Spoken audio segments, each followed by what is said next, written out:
os anos iniciais do ensino fundamental, basicamente primeiro e segundo ano. Por quê? Porque houve todo um caminhar, todo um processo para a criança chegar até aqui, que foi desenvolvido na educação infantil.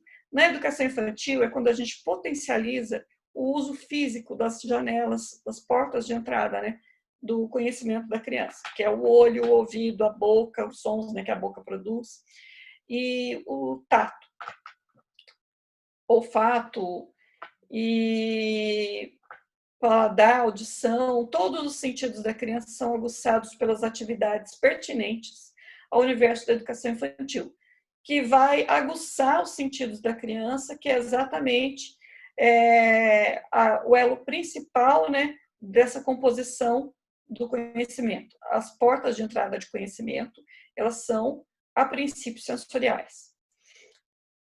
Primeiro e segundo ano, teve uma ruptura? Não, mas teve uma modificação do foco. Qual é o foco agora? O foco agora é utilizar essas habilidades que foram desenvolvidas na educação infantil e transformar essas habilidades em material de trabalho.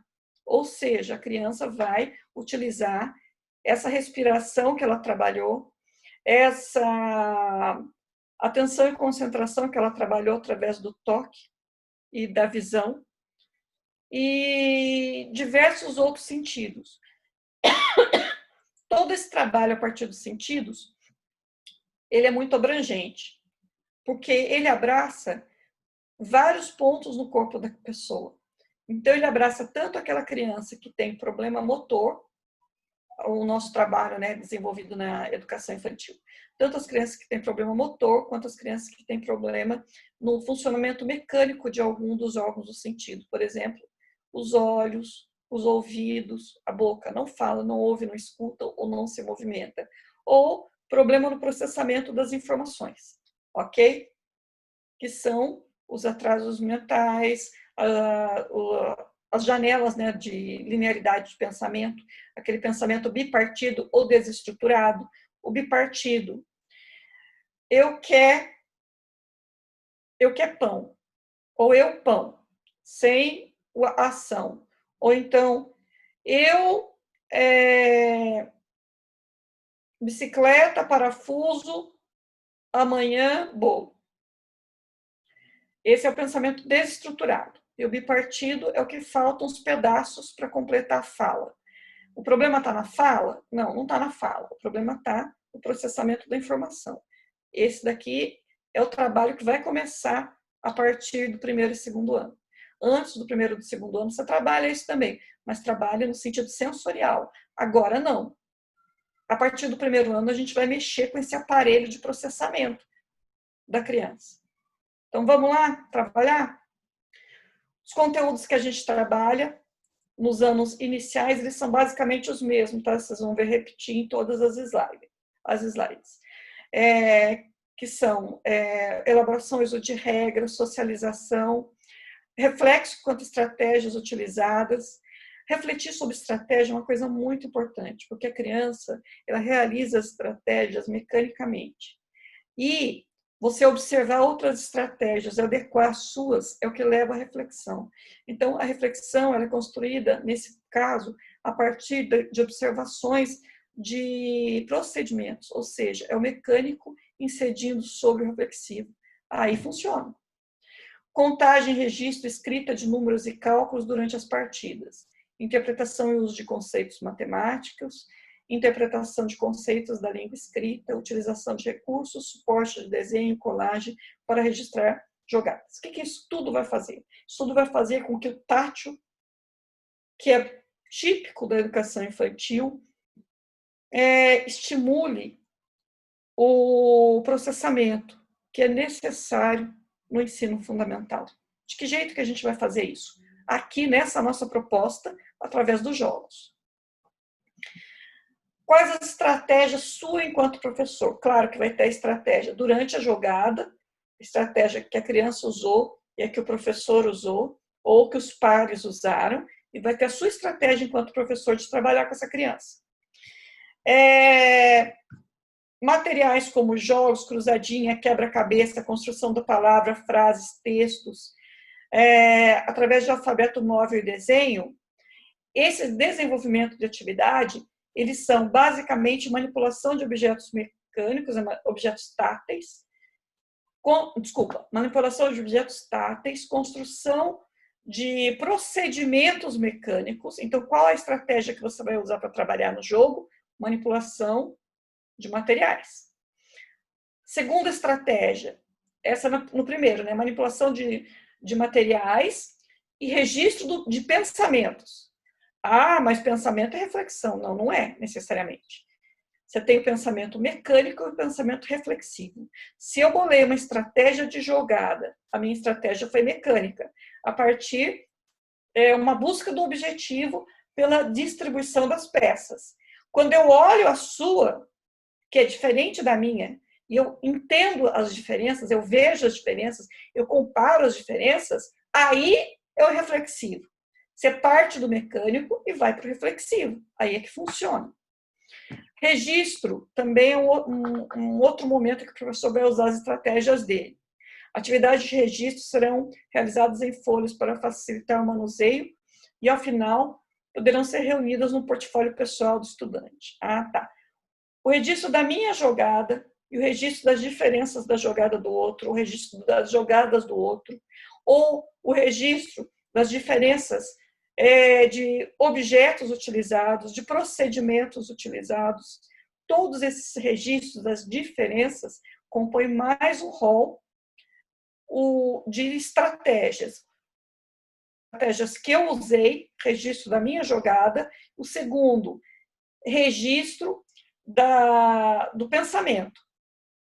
A diferença entre o meu pensamento e o pensamento do outro, ou o quanto eu pontuei a mais que o outro, o quanto o outro pontuou menos que eu, ou o quanto eu pontuei a menos que alguém. E isso é registro reflexivo. O anterior, não. O anterior é registro da jogada, que está no campo de execução para atingir um objetivo, mas ainda está muito próximo do campo mecânico, né, do pensamento mecânico. O reflexivo é quando você pensa sobre o que aconteceu, com apoio. É nesse momento que entra mais uma estratégia importante do professor, ajudar a criança a elaborar o próprio pensamento, a compreender esse palco de negociação que aconteceu durante o jogo. Esse trabalho é desenvolvido, no caso, essa proposta específica, ela é para ser desenvolvida junto com as famílias, nos horários estabelecidos, envolvendo os estudantes de atendimento de primeiro e segundo ano da escola. Tá? Os materiais utilizados para o desenvolvimento dessas atividades, eles devem ser confeccionados sempre pela criança, junto com a família, e propiciar sempre que ela participe o máximo possível da produção de todo esse material. Porque uma das coisas que desenvolve muito tato é a criança. No primeiro material, ela vai produzir o material pelo material. No segundo, ela já sabe que ela vai usar para jogar. Então, ela já vai ter um outro olhar. Então, você já vai construir também objetivos. E objetivo também é um modo de alcançar a reflexão. Pensamento reflexivo. Então, ela vai estar construindo mecanicamente com vistas na função que ele vai ter. Ou seja, você já vai estar fazendo essa criança dar uns passinhos aí dentro do pensamento reflexivo. A função nunca é fazer a criança alcançar a reflexão totalmente. Porque a criança de pensamento mecânico, a base dela para tudo na vida vai ser mecânica. Uma coisa que eu sempre digo, eles são mais bem resolvidos que a gente. Como eles são extremamente mecânicos, eles partem do mecânico para o reflexivo, a vida deles é um palco de negociação. Então, por exemplo, se você entra num ambiente e você encontra alguma coisa que te desagrada, socialmente, você, né, como uma pessoa socialmente instituída, como é que você vai se comportar? Você não vai gostar, mas você vai engolir aquele eu não gostei. Eles não. Eles chegam, alguma coisa desestruturou, eles já se armam e começam a devolver informação negativa para o ambiente. Eu não gostei, não foi legal, não quero, não vou, não gosto. Essas aparas sociais que a gente faz, o deles está totalmente flácido. Ou seja, são sucessivas a parar e reaparar. porque senão eles vão sempre estar estourando. E a nível de convivência social, isso é muito ruim. Mas esse é um dos motivos que muitos de nós acabam caindo em consultórios psicológicos para abrir baú e mexer em problemas do passado. Porque a gente não tem o que eles têm, que é a possibilidade de entender o que a gente deve e o que não deve fazer nos ambientes. Eles sentem, eles falam que o pessoal da neurodiversidade tem problema com sentimento. Não tem nenhum. Eles sentem e botam para fora na hora. A gente não. Nós aprendemos que, socialmente, você não pode sair botando sentimento para fora. Você tem que sentir, mas você tem que ver se o ambiente permite que você ponha para fora. Senão você tem que reter mesmo. E eles não retêm. Então, vamos continuar. Os jogos de atenção e concentração, eu gosto de colocar sempre no começo da... Ele favorece o tempo de observação da criança.